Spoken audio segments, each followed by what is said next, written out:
In and out ब्लगे आमी चले एसेছি একটি নতুন ভিডিওর পর্বে। আজকেও আমি কোনো ব্লগ নিয়ে আসিনি, আজকে আমি একটি নতুন রেসিপি নিয়ে চলে এসেছি। তো আজকে আমি গতদিনে একটি ভিডিও পাবলিশ করেছিলাম, তো ওখানে অনেকেই বলেছো শাকটি খুব তেতো খেতে। তো আমি তোমাদের কাছে রিকোয়েস্ট করব যে এই শাকটি এইভাবে একবার রান্না করে খেয়ে দেখো, অতটাও তেতো লাগবে না। তার সঙ্গে আমি আরও একটা টিপস বলে দেবো তেতোটা কমানোর জন্য। তো আশা করি তোমরা একবার বাড়িতে ট্রাই করে দেখতে পারো, আর যদি তেতো কম লাগে তাহলে সেটি আমার কমেন্ট বক্সে অবশ্যই জানিয়ে দিও। তো একবার ট্রাই করে দেখতে অসুবিধাটা কোথায়, একবার ট্রাই করে দেখাই যায়। তো আমরা তো উচ্ছে সবাই খাই, উচ্ছে তো আরও তেতো, নিম পাতা তো অনেকেই খাই, নিম পাতাও তেতো, তো তার তুলনায় এই শাক অনেকটা কম তেতো। তো প্রথম যারা খাবে তো তাদের এই শাকটা একটু তেতো লাগবেই। তো এটা যখন প্রথম মুখে দেওয়ার পরেই এটা তেতো লাগবে, তারপরে আস্তে আস্তে সেটা মুখে সয়ে যাবে। তো চলো, যারা আমার এই ভিডিওটা নতুন দেখছো তারা প্লিজ তোমাদেরকে রিকোয়েস্ট করছি তোমরা এই শাক সম্পর্কিত কিছু তথ্য আমার আগের দিনের ভিডিওটা দেখে নিও। তো এই শাকের রেসিপির জন্য আমার যে ইনগ্রেডিয়েন্টসগুলো লাগবে সেগুলো আগে দেখিয়ে নিই। এখানে দেখো আমি কুচি করে রেখে দিয়েছি কিছুটা রসুন। এখানে আমার প্রায় 4 থেকে 5 কোয়ার মতন রসুন আমি কুচো করে কেটে নিয়েছি। আর এখানে আমার একটা মিডিয়াম সাইজের পেঁয়াজ, বড় হলে আর ছোট সাইজের 2টো পেঁয়াজ লাগবে। এখানে আমি ছোট সাইজের পেঁয়াজ নিয়েছি, তাই আমার এখানে 2টো পেঁয়াজ লেগেছে। তো মিডিয়াম সাইজের হলে একটাতেই যথেষ্ট। আর এখানে আমি 3টে কাঁচা লঙ্কা চিড়ে নিয়েছি, আর সঙ্গে আমি একটু আলুও অ্যাড করেছি, ঝুড়ো ঝুড়ো করে সরু সরু করে কেটে নিয়েছি। তো এই হলো আমার ইনগ্রেডিয়েন্টস তো এই শাকটা রেসিপিটি তৈরি করার জন্য।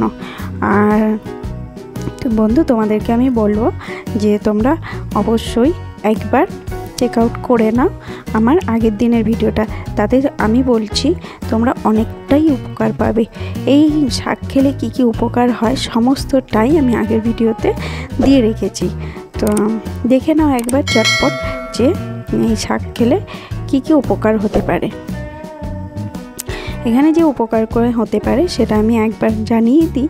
তো ওখানে যকৃৎ লিভার, তারপরে স্কিন, চামড়া আর পিত্ত, এই সমস্ত প্রবলেমের ক্ষেত্রে এই শাক খেলে অনেক উপকার হয়।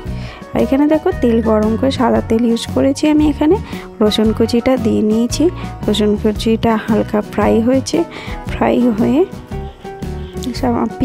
পেঁয়াজগুলো আমি দিয়ে দিয়েছি। এবার এটার হালকা একটা ফ্লেভার আসবে, যখন ফ্লেভারের গন্ধটা আসবে তখনই আমি এগুলোকে আমি হালকা করে ফ্রাই করে নেব। খুব বাদামি করে ভাজবো না, একদম ক্রিস্পি করে ভাজবো না। তো তোমাদেরকে দেখিয়ে নিচ্ছি কিভাবে ভাজবো, কতটা পরিমাণে ভাজবো। তো রসুনটা হালকা ব্রাউন হয়ে গেছে, ফ্লেভারটা চলে এসেছে, তার মধ্যে পেঁয়াজটা আমি নেড়ে নিচ্ছি। তো তার আগে বলে নিই বন্ধুদের, তোমাদের অবশ্যই একবার এই শাকের উপকারিতা দেখে নেওয়া উচিত। তো তোমরা একবার এইভাবে খেয়ে দেখো, তেতো অনেক কম লাগবে। তো আমাকে একবার বিশ্বাস করে দেখতে পারো।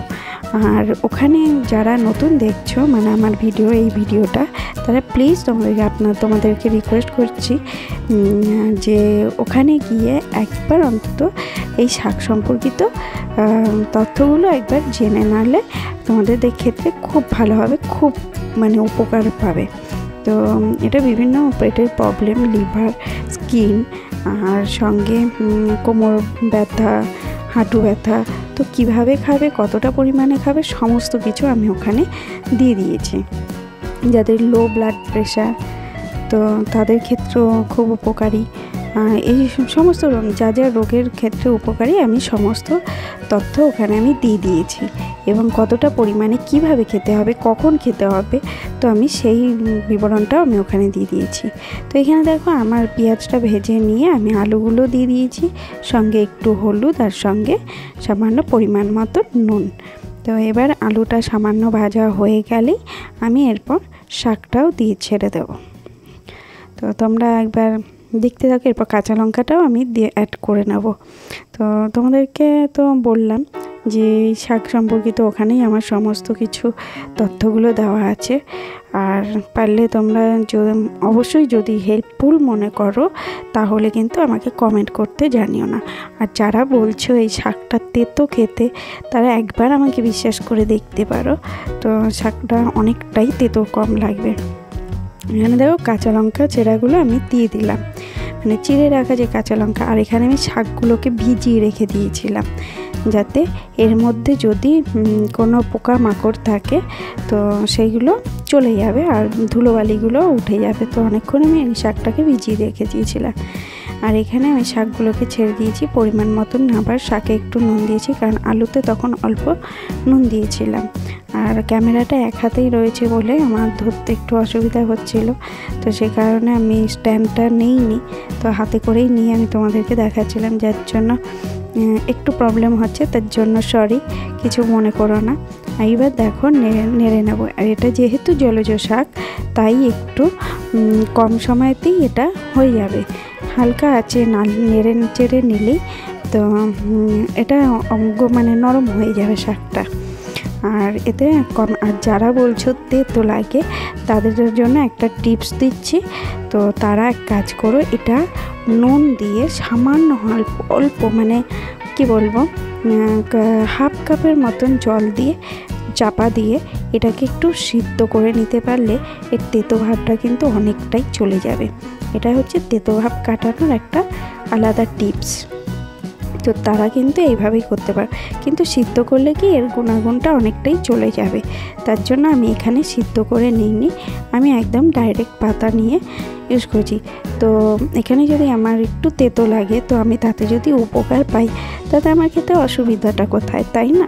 সামান্য একটু যদি তেতো লাগেই, তো যাই হোক আমি যেখানে সিদ্ধটা করিনি কারণ এর গুণাগুণটা চলে যাবে। আর যারা বলছো তেতো লাগে তারা একটু সিদ্ধ করে জলটা ফেলে দিতে পারো, তাতে কিন্তু তেতোটা অনেকটাই কম লাগবে। আর সঙ্গে একটু নুনও দিও, নুন দিয়ে ওই পাতাটা চিপড়ে নিও আর জলটাও ফেলে দিও, তারপরে এটা ব্যবহার করো। তো দেখতে পেলে কত কম সময়ের মধ্যে শাকটা নরম হয়ে গেল, অনেকটা কম সময় লাগলো নরম হতে।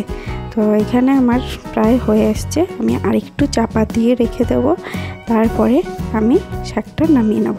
তো এটা আলাদা একটা ফ্লেভার এবং টেস্টি, একটু মুখরোচকভাবেই আমি এই রান্নাটা করলাম।